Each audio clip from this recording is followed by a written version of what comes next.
Um dia de festa no Rio Jordão. No dia em que se celebrou o batismo de Jesus, muitos fiéis locais estiveram presentes no lugar franciscano para a missa celebrada pelo padre Pizzaballa.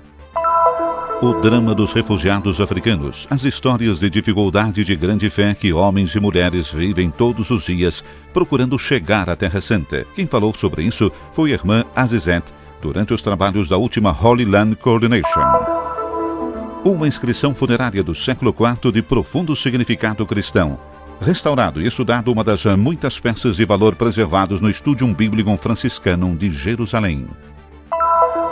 Jerusalém como Roma, doce casa. O nosso encontro com Scott e Kimberly Ham, os autores do famoso livro sobre a viagem em direção do catolicismo, nos contaram a sua Terra Santa.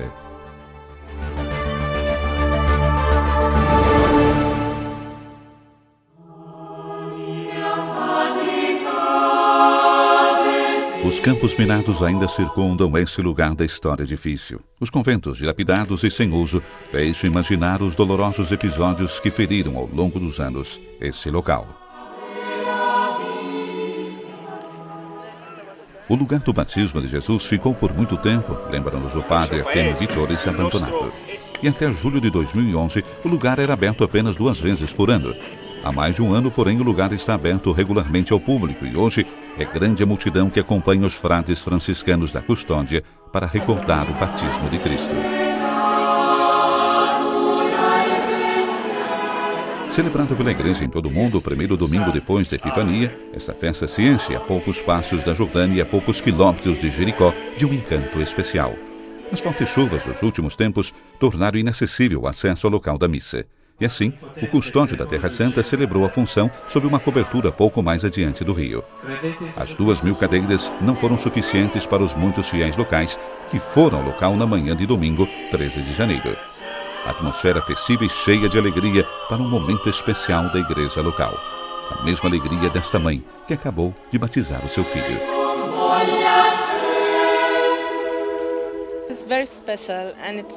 Esse é um lugar especial e é maravilhoso ter meu filho batizado no mesmo lugar onde Jesus foi batizado. Ao mesmo tempo, isso me lembra que eu sou cristã e é bom hoje lembrar mais uma vez que acreditamos em Deus e em seu Filho Jesus. O custódio circulou por entre os fiéis para abençoá-los com água. A renovação das promessas batismais permitiu a todos, de alguma forma, de se identificar com Jesus, precisamente a poucos passos dali, enquanto era batizado por João, e a cada um de recordar o seu próprio batismo. Permanece em nossos corações a recordação e a experiência que eu me tornei um cristão, que pertenço a Cristo, e para mim o significado da minha vida é Cristo. A longa procissão dos frades e dos fiéis, o batismo de algumas crianças das paróquias durante a missa. Os peregrinos recolhem a água abundante que o Jordão soube presentear nesse domingo de calor e sol.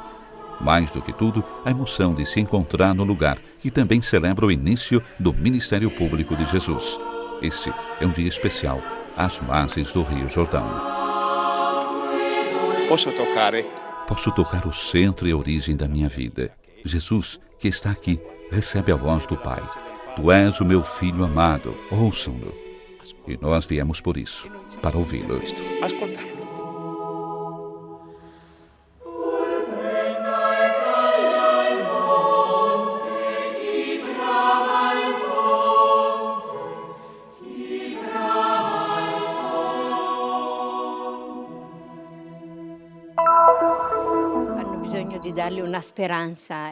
Eles precisam de uma esperança. Têm o direito de dizer ao mundo que essas pessoas estão sofrendo. Irmã Ziskidani trabalha em uma clínica em Jaffa, em Tel Aviv, e cuida de refugiados africanos que tentam chegar a Israel. A maioria tenta escapar da desolação de seu país e chegar à Terra Prometida em busca de trabalho. Mas as dificuldades para aqueles que não têm qualquer estatuto legal são muitas. Irmã Ziz contou-as durante os trabalhos da Holy Land Coordination na Universidade de Belém. A religiosa, que recentemente recebeu o reconhecimento de herói do Departamento de Tráfico Humano dos Estados Unidos, falou muito sobre a violência sofrida por refugiados eritreus no Sinai, onde as mulheres são abusadas e os homens torturados. A maioria é cristã.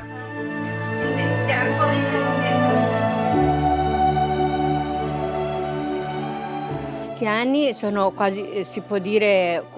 Os cristãos são cerca de 45 mil, a maioria deles. Há poucos muçulmanos dalforianos, mas os outros são todos cristãos. A esse campo de mulheres vou 3 vezes por semana, mas pelo telefone eu converso sempre, de dia e de noite. Mesmo agora, durante a conferência, eu tive 3, 4 chamadas de pessoas que estão com necessidade, que estão desesperadas. Il giorno quando ero qua anche nella conferenza ho avuto 3, 4 chiamate delle persone che hanno bisogno di spiegazioni, che hanno bisogno o disperati o sempre... Histórias de sofrimento e injustiça, mas também episódios de esperança e fé viva. Essas são também as pessoas que a irmã Aziz cuida. Tristes, mas nunca desesperadas. Testemunhos dos quais Aziz aprendeu muito. Ti impressionano della loro fede con tutta la sofferenza che hanno passato. Ficamos impressionados com a fé deles. Todo o sofrimento que passaram, todo o desespero e vergonha que viveram com os abusos sexuais. Elas dizem, o Senhor estava comigo.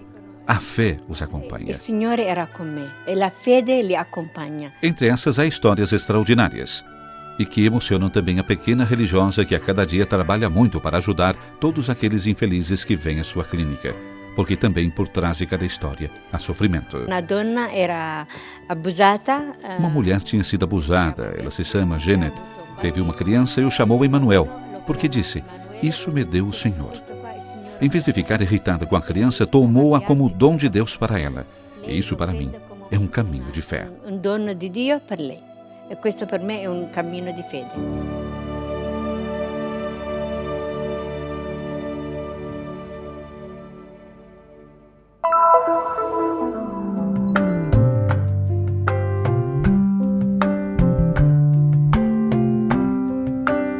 No mesmo edifício que abriga o Studium Bíblico Franciscano de Jerusalém e o seu museu arqueológico, o Lapidarium recolhe elementos arquitetônicos, inscrições e outras peças de grande interesse, como os ossários antigos, do 1º ou 2º século, provenientes do cemitério judeu-cristão, descoberto em meados do século XX, nas encostas do Monte das Oliveiras. A última em termos de tempo a ser objeto de estudo, uma interessante inscrição funerária, cujo texto tem um profundo valor cristão e remonta ao século IV. Non sappiamo precisamente da dove provenga questa iscrizione. Nós não sabemos exatamente de onde vem essa inscrição. A única ajuda vem de uma investigação autóptica, a qual também contribuiu o padre Eugênio Aliata, diretor do museu. Então, presumivelmente, o bloco onde foi realizada essa inscrição poderia ter vindo da área do norte do Estado de Israel. Come subito si può vedere, è connotata in basso dalla presenza sulla faccia. Como se pode ver imediatamente, é conotada embaixo na face principal da presença do chamado crismon, ou também conhecido como crió. Isto é, um símbolo, uma abreviação, a letra do alfabeto grego que indica a palavra Cristo. A inscrição é pintada em vermelho sobre gesso. A perfeita possibilidade de ler e, portanto, de estudar esse texto vem como os motivos figurativos. Devo aos 2 restauradores com quem trabalhei e com quem, em seguida, publicaremos um artigo sobre essa inscrição.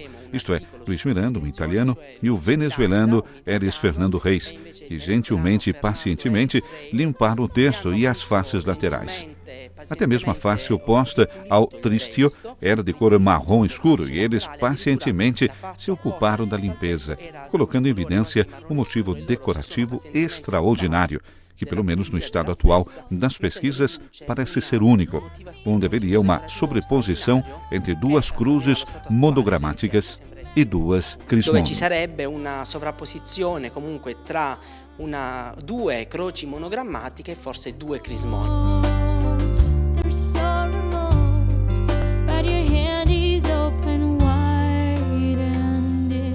Purtroppo il primo rigo è frammentario, ma vedremo facilmente. Infelizmente, a primeira linha é fragmentária, mas vamos ver se conseguimos reconstruir o nome. Não sabemos ainda qual, mas esperamos poder chegar a isso, o nome da falecida, seguido de outra palavra grega, tepe skenoma, ou seja, em época clássica, uma tenda.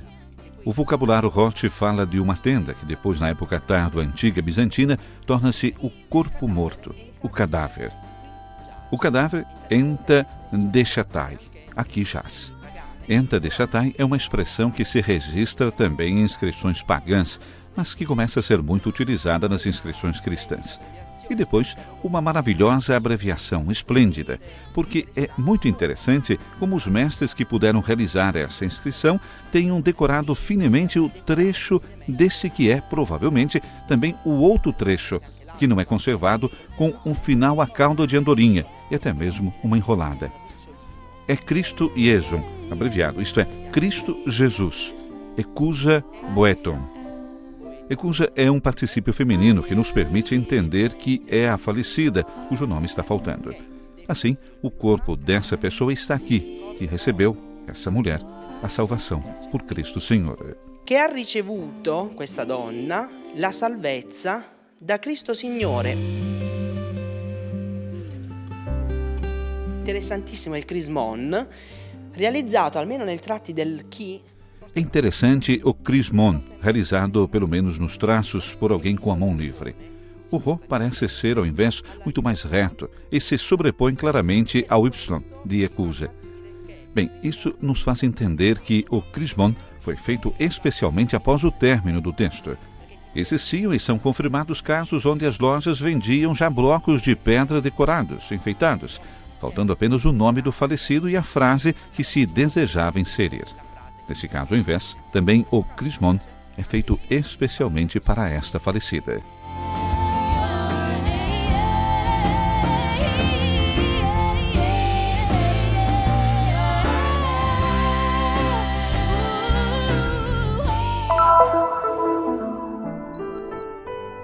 Biblista, teólogo, escritor, famoso em todo o mundo por suas apreciadas atividades de apologista católico após a sua conversão do protestantismo ao catolicismo, ocorrida em 1986. Scott Hahn esteve nos dias passados na Terra Santa com um grupo de 150 peregrinos provenientes dos Estados Unidos. Uma importante oportunidade para uma experiência mais viva do Evangelho, com a ajuda de quem do estudo da Sagrada Escritura fez a sua profissão e sua missão. Mas o que significa para um estudioso da Bíblia estar aqui nesses lugares?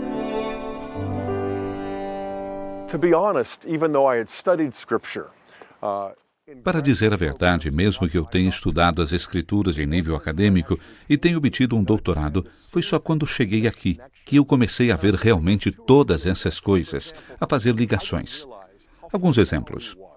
Eu não tinha percebido o quão fosse longe a Galileia, no norte da Judeia, e como foi importante que Jesus tenha passado a maior parte de seus 3 anos de ministério público precisamente lá.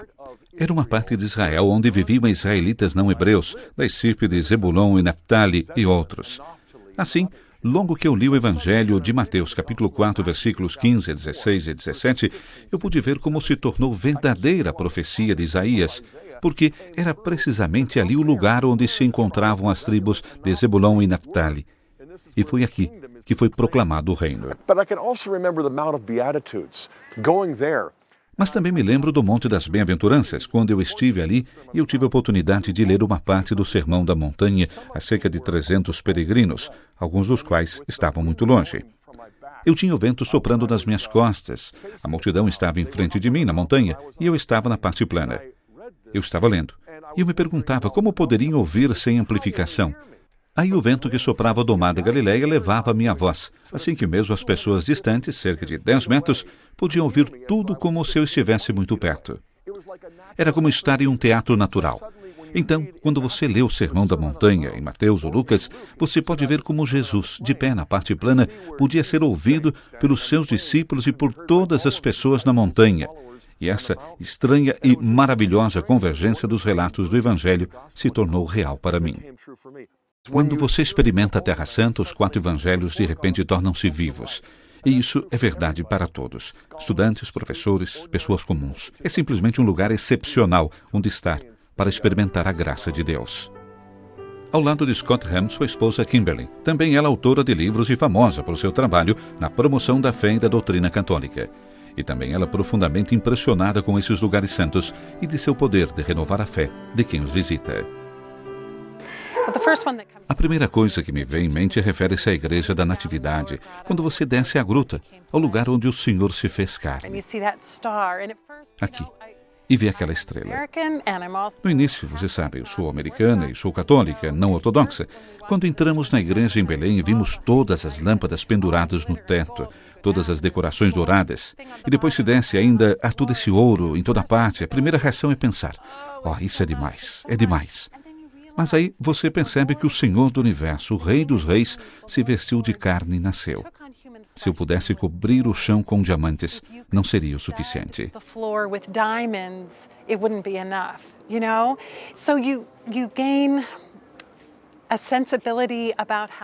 E assim você ganha uma sensibilidade sobre como outros peregrinos viram esses lugares e quiseram decorá-los para chamar a nossa atenção sobre o quanto são incríveis e sobre a importância do que aconteceu aqui.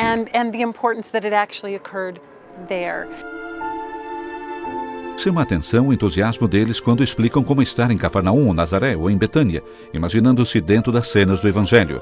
Torna mais familiar a vida e a pessoa de Cristo. E como é importante ter tempo para viver bem nesses lugares, também a oração pessoal e os sacramentos. Quer dizer, essa, estão convencidos, pode e deve ser uma experiência de mudança de vida, para fazer durar mais do que o curto período de tempo de uma peregrinação. Vir à Terra Santa ajuda-nos a compreender o papel de Deus em nossas vidas, nos dá o poder de rezar, mas também nos permite tornar a casa e entender que também ela é a Terra Santa. A Terra Santa é aqui na Judéia, na Galileia, mas também a sala da minha casa é a Terra Santa. E posso rezar segundo as Escrituras, se posso ler junto com a família, com os meus filhos, de uma forma que as torne vivas. Ligue essa terra que é santa e antiga com as nossas casas. It's an opportunity to draw away from ordinary life into just a brief period of extraordinary life. É a oportunidade de passar da vida ordinária a um breve período de vida extraordinária, onde a oração é realmente central e onde temos a oportunidade de refletir sobre o que aconteceu aqui, ao que ocorreu, mas também o que é que significa para nós hoje. É um tempo para recolher ideias diferentes que, em seguida, quando você retorna à sua vida normal, você tem muito tempo para contemplar, para enriquecer suas vidas. E se Roma, doce casa, é o título do seu livro mais aclamado, como você definiria, pedimos, Jerusalém? Kimberly e eu escrevemos o livro Roma Doce Casa, nossa viagem em direção do catolicismo, e descobrimos que toda a igreja em todo o mundo, a igreja católica, é a família de Deus. Eu me lembro quando visitei Roma pela primeira vez em 1992, 6 anos depois de ter me tornado católico. Eu senti que ela era para mim casa. Mas então, no ano sucessivo, eu vim à Terra Santa com Kimberly, e assim entendemos que há 2 lugares que para nós é casa. Um em Roma e outro na Terra Santa. Em todos os lugares que fomos, vimos como o Evangelho ganhava vida. Não só o Evangelho, mas o Antigo e o Novo Testamento. Então, como cristãos católicos, lemos a Bíblia de uma maneira nova. O Novo está escondido no Velho, dizia Santo Agostinho. E o Velho é revelado e realizado através do Novo. Como cristão católico que lê a Bíblia e vive a verdadeira experiência de Jesus Cristo com a Eucaristia, é o que tornou a Terra Santa a nossa terceira casa. Além da América, além de Roma, ter vindo a Israel, à Terra Santa, é uma experiência que mudou toda a nossa família.